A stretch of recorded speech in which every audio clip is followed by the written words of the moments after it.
All right, shalom, shalom. This brother Kalaya coming at you with like part two video I did earlier today. Prior to getting started, I'd like to give all glory, honors, and prayers unto Yahweh, Ba'ashem, Yahushai, Ba'ashem, Rakakwadash.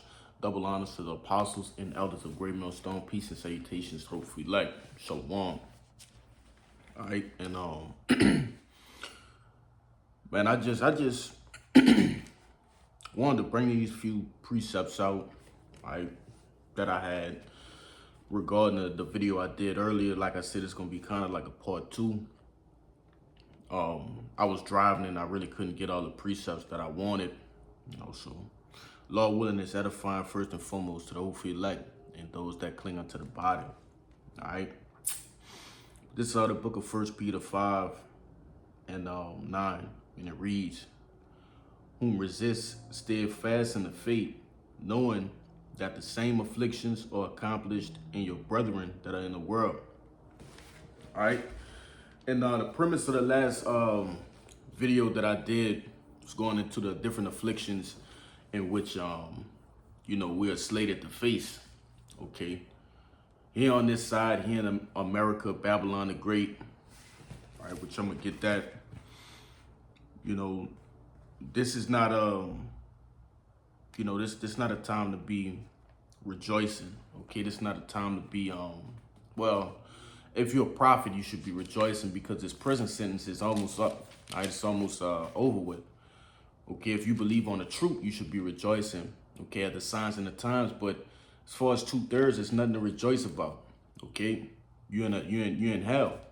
Okay, and as we're in this prison sentence, the Lord has given us an opportunity to work on ourselves, okay, and work on becoming more close, okay, to Him. All right. And last time I checked, a man that's in prison that knows he's in prison, okay, he's not happy with the conditions he's in.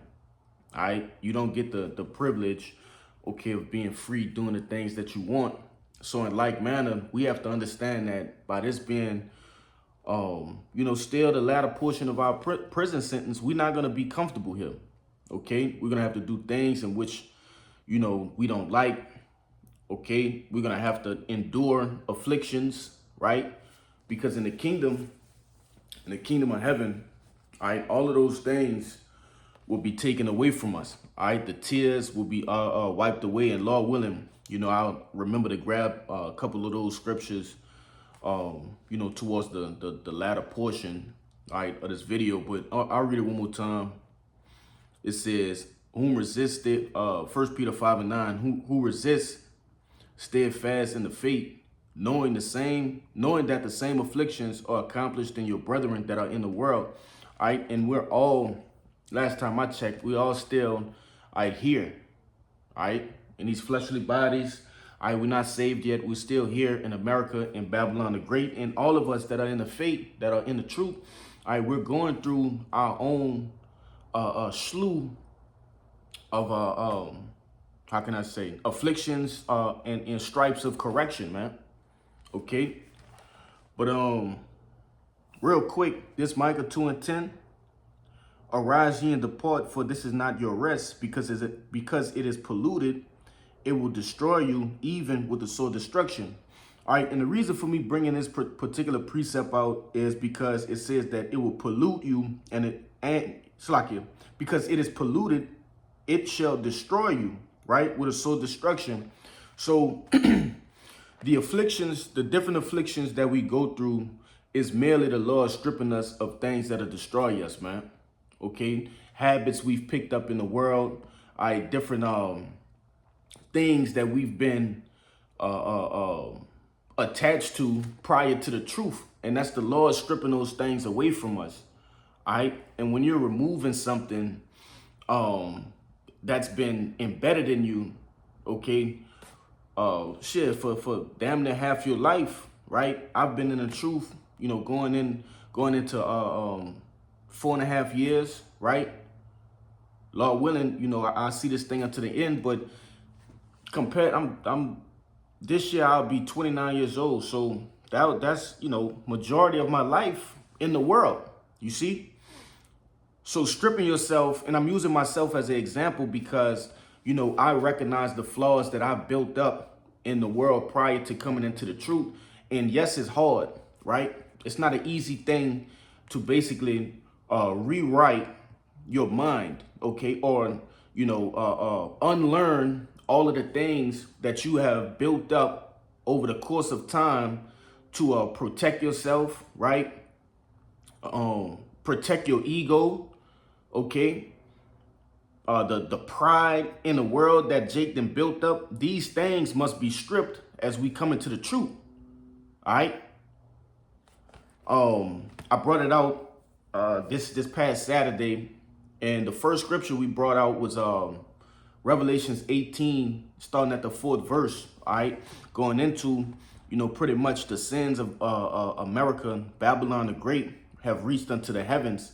All right, and all of those that have you know, pretty much been here and been partakers of her.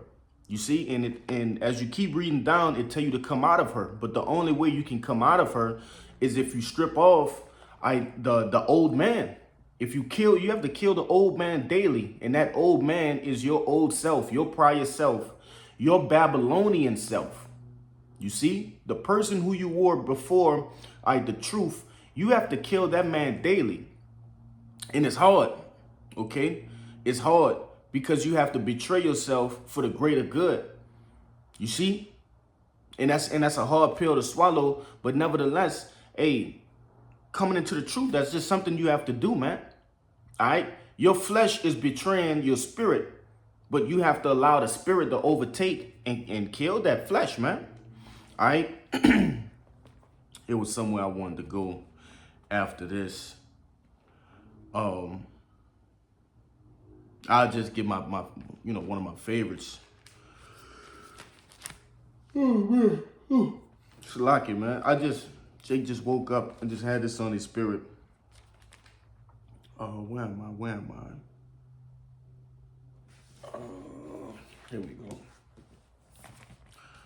All right. This is, damn, I ain't gonna get this one yet. I want to go to 1 Corinthians 15. I want to make a point. All right, this is the book of 1 Corinthians chapter 15 and 50. And it reads, "Now this I say, brethren, that flesh and blood cannot inherit the kingdom of Yahweh, neither doth corruption inherit incorruption." All right, and I brought this out because in the kingdom of heaven, we're not taking these fleshly bodies, right? But we're putting off the flesh as much as we possibly can here on this side, that we may be closer unto Yahweh by Hashem Yahushai, that our bodies can be changed. You see, we're actively fighting for the opportunity to have our bodies changed, okay, to be likened unto Yahushai, man. All right, that's the salvation in which the you know, the wacky-tacky Christians, they don't understand that. They believe that they're saved already, but they're not saved. They have not been saved by anything yet. You see? But the the way to get saved is to pull yourself from this world, okay? To come up out of her, man. All right, to come out of this world. And the only way to do that is to strip yourself, okay, or remove the ways of this world. You see? Real quick. And I only wanted that portion of the of that 1 Corinthians 15 because it gives you a beautiful explanation that you can't, the first and foremost, the kingdom of heaven is being built through the elect. All right. And you can't be in the truth and be a nigga at the same time. So what the Lord do? He works on you. He fine tunes you. All right, through your different afflictions. All right, we going through a process of fine tuning. All right, in the beginning stages of the truth, and I've said this in previous videos, major things like and they're not even really major as far as importance, but you know, these things are some of the bigger things that other people can notice. the change in your life, man. Things like cutting, you know, dreadlocks, right? Not getting linings no more, not eating pork, okay? Bettering your diet, all right? And not committing adultery, okay? Not being friends with the world. These are things in which, you know, these are you know, being an Israelite 101.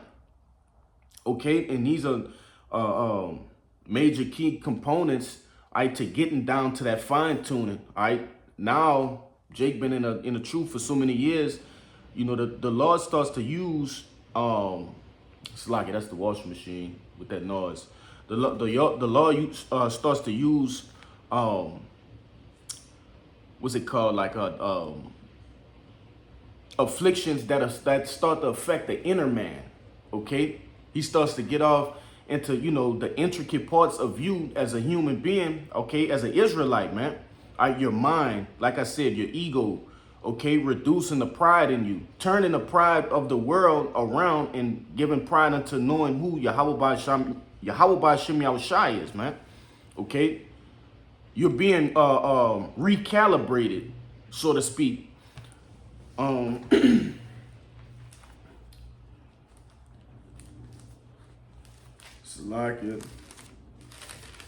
should be around here somewhere. I was looking at it.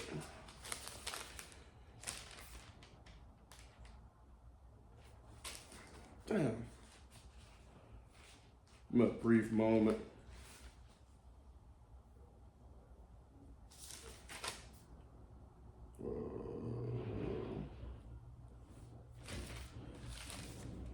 I knew it's around here somewhere.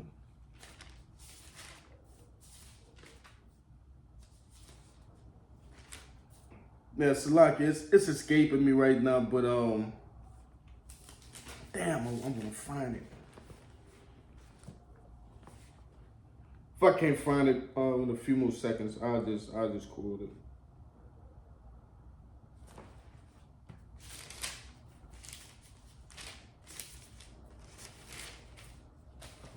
What the fuck?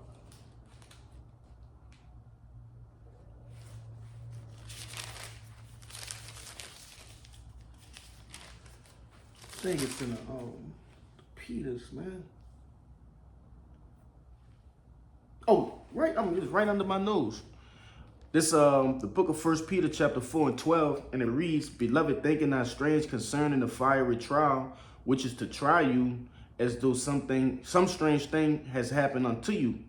But rejoice in as much as ye are partakers of Hamashiach's sufferings, that when his glory shall be revealed, ye may be glad also with exceeding joy." You see? So we go through things, and like I stated in the previous video, you know, these two videos are corresponding to a particular incident that has happened over the course of this past week. All right, and what brothers have to understand is you're not going through things by yourself, and also the things that you're going through is for your betterment. All right, it's for your betterment. And so these things, they may come out of the blue. Might seem like it seemed like it coming out of the blue, or it's just, you know, blindsiding you, coming from out of nowhere. The loss of jobs, all right, the loss of family members, okay, you know, financial situations, whatever the case may be. These things are to prove your faith, man. All right, to ultimately build your faith, and, you know, get you to stop relying on yourself and for things, man, and remembering that, you know, it's all Yahweh Shem Yahushai. When I say stop relying on yourself, that's what I mean. Okay, putting up prayers, all right, having faith that, you know, the Lord, if you're ordering your steps aright, hey, the Lord, he gonna paint the path for you. All right. It says back in verse 13, it says, "But rejoice in as much as ye are partakers of Hamashiach's sufferings." Okay. Hey, rejoice, man. Hey, the Lord dealing with you. Hey, the elder down here always say, if the Lord not dealing with you, slacking, he says, if ain't shit going on, you need the side eye, all right? whether you're in the faith, man, you need to question if the Lord is dealing with you. All right, so, with that being said, just take it cheerfully, man. It says rejoice, all right? And I'm going to end it on this Revelations, all right, because I said I would, all right? But, where am I? Here we go. This, the book of Revelations 21, and I'm going to just get the point. 21:4 it says, and Yahweh shall wipe away all the tears from their eyes, and there shall be no more death, neither sorrow nor crying, neither shall there be any more pain, for the former things are passed away. Okay, and I brought this out, ultimately, this particular scripture is talking about, when the elect have, come down from the chariots, right, after the destruction, the nuclear destruction. But one of the main things is, the Lord is going to take away those tears from us. All right, the different things that we're going through right now, which I ended on the Romans. All right, the different things that we're going through now, just for a small season. All right, these things, it's gonna be like a dream. This shit just gonna be like a nightmare. All right, that we had. All right, we're gonna rule for eternity. So, go through these small moments of chastising, man. All right, because we're gonna be the first ones, Lord willing, myself and who's ever watching this video. All right, we're gonna be the first ones to receive, all right, that relief. Okay, our works are not in vain, man. Romans 8:18. This might be my favorite precept. I damn near bring it out in every lesson, but it reads, for I reckon that the sufferings of this present time are not worthy to be compared with the glory which shall be revealed in us. You see? And these things are just little specks in time. All right. These are like milliseconds on the grand scheme of things. On the Lord's clock, these things are literally, milliseconds that we're going through. It might seem long because we're actually, in the Maya and walking these things down, right? But in the grand scheme of things, it's just for a small moment.